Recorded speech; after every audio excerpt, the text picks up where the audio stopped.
Welcome to BalletWise. My name is Michael Wise. I'm its host and its creator. Many people have always asked, what's it like to really be a dancer? Or we all know those people that judge us and think they know what we do as a dancer. The idea of a dancer is more than just the little, cartoon that we used to watch as a child. And for many of us, it's not just a hobby. It's not something that's just an afterthought. It's something that's always in our brains.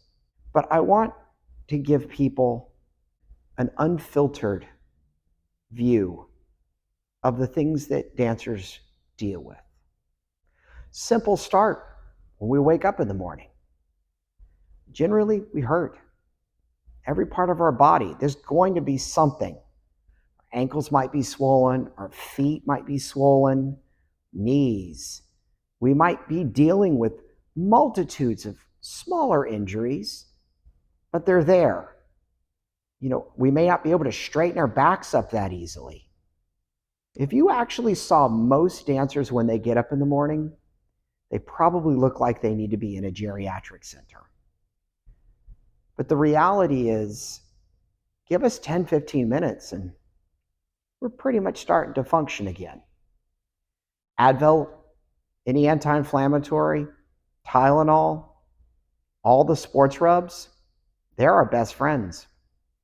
We quite often use them before a class, during a class, after a class, before a rehearsal. You see where I'm going with this? We do everything we can to make sure that our bodies just stay together. Now, many people think that we're these superhuman, incredible people. But the reality is, many of us, we're just holding on. We don't see ourselves as being superhuman.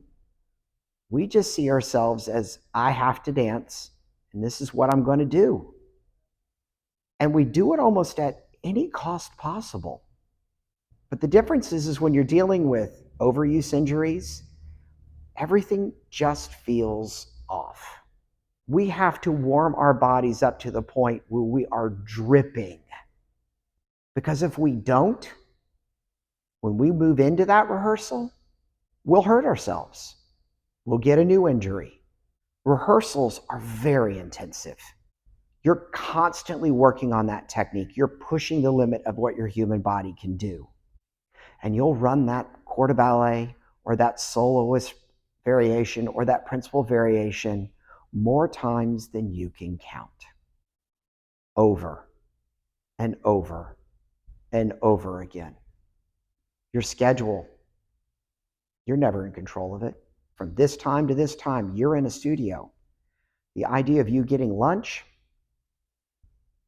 it's kind of like not possible. Because if you are given any time to eat something, you're probably going to eat something so small because at any moment you're going to have to go back and perform. So the idea of eating a big salad or a hamburger is out of the question. You might have guest choreographers or guest teachers that come in to work with you. You have to start from scratch every single time a new person walks into that studio, that you got to prove yourself again. You got to show your worth all the time. When choreographers walk in, they see the company for the first time. You've got to stand out. It might be your big break. Because if you don't, you might get relegated to really wanting to do that piece, but never giving you the opportunity. And sometimes the worst thing is you do put your neck out because that's what we do. And you still don't get it. But there's always the next time, and the next time, and the next time. Ballet for a dancer, it doesn't end. Our day might end at 4 or 5 o'clock at night, and then we go straight to the theater. You get to the theater, you do your makeup, you go through all of your warm-ups again, because you know what? Your body's got to hold up through this. Then you go out on that stage and you give it everything you have. And at the end of the evening, you pack your stuff up, you go home, but you still have to get your pointe shoes, clean them up, glue them, do whatever you need to do to get them ready for the next day. And before you know it, it's going to be too late and you're just getting to bed. And then know what happens? We wake up at the same time the next morning and do it all over again.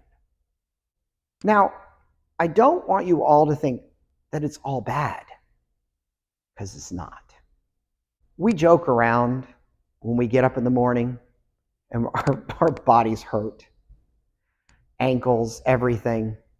And we all joke around going, I don't know if I can do it today.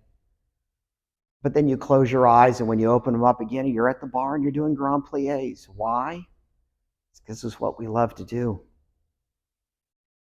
I grab that sports rub and put another pair of leg warmers on so I can do bigger jumps, so I can do that variation just one more time.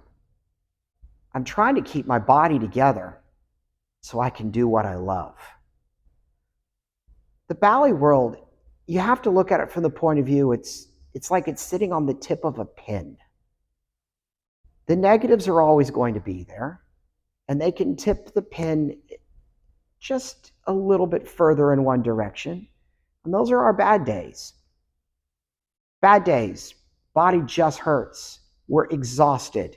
We haven't been eating. You know what? You didn't get the part you wanted. That's a really bad day for most dancers.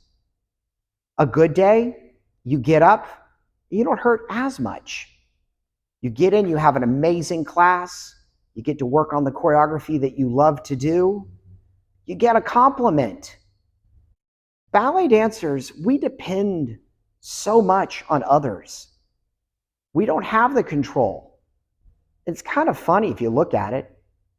As a dancer, we're always trained to get control of our bodies, but yet the reality is in our careers and in our schools, we don't have any control at all. It's finicky. It's chaotic. But yet, we love it.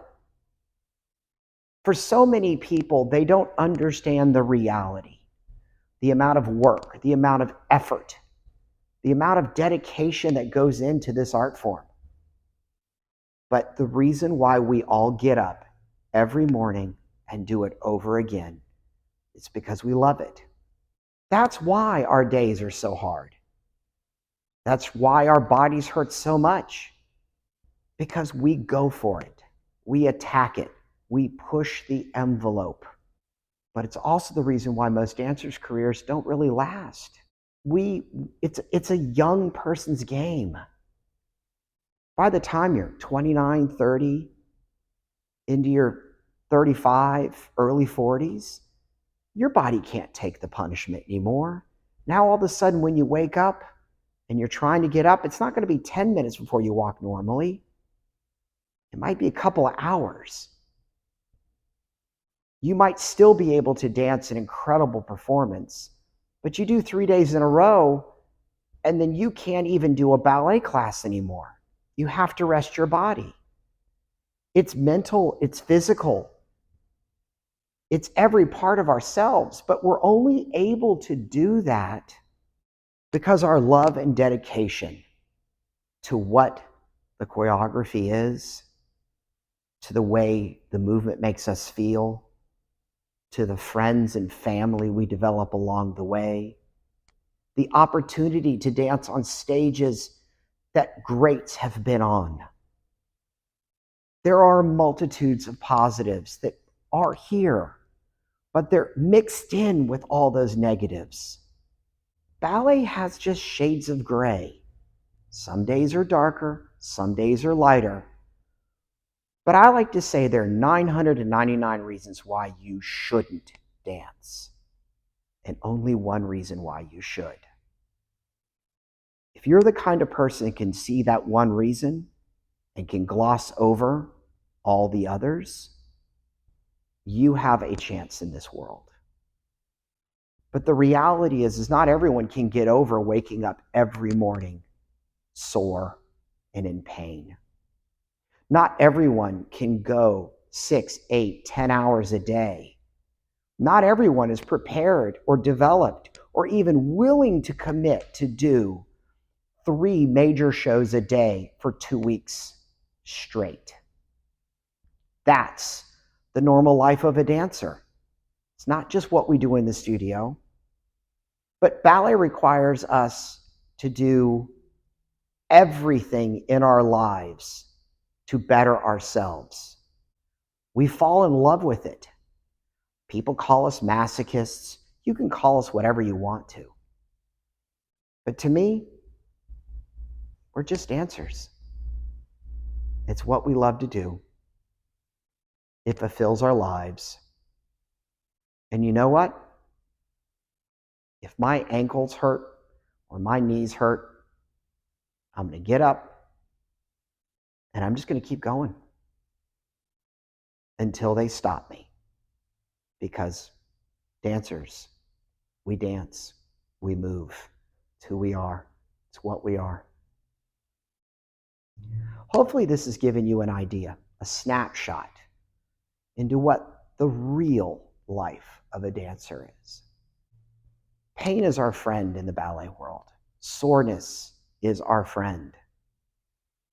But we judge ourselves too harshly.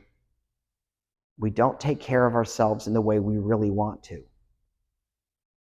But we're going to keep doing it because it's the one thing that makes us feel whole. So hopefully this has helped you kind of understand what ballet is really like, what a career in ballet is really like. And hopefully this will help you explain this to others because it matters to all of us. So if you like this video, give us a thumbs up. If I've left something out or you have your own stories of the types of things that you've had to do over the course of your days or your weeks or your months, leave us those comments below because we are part of this big community. We want to start these conversations and you are an integral part in how this goes. So once again, my name is Michael Wise and this is BalletWise. Keep dancing and remember, be the best person you can be. Bye.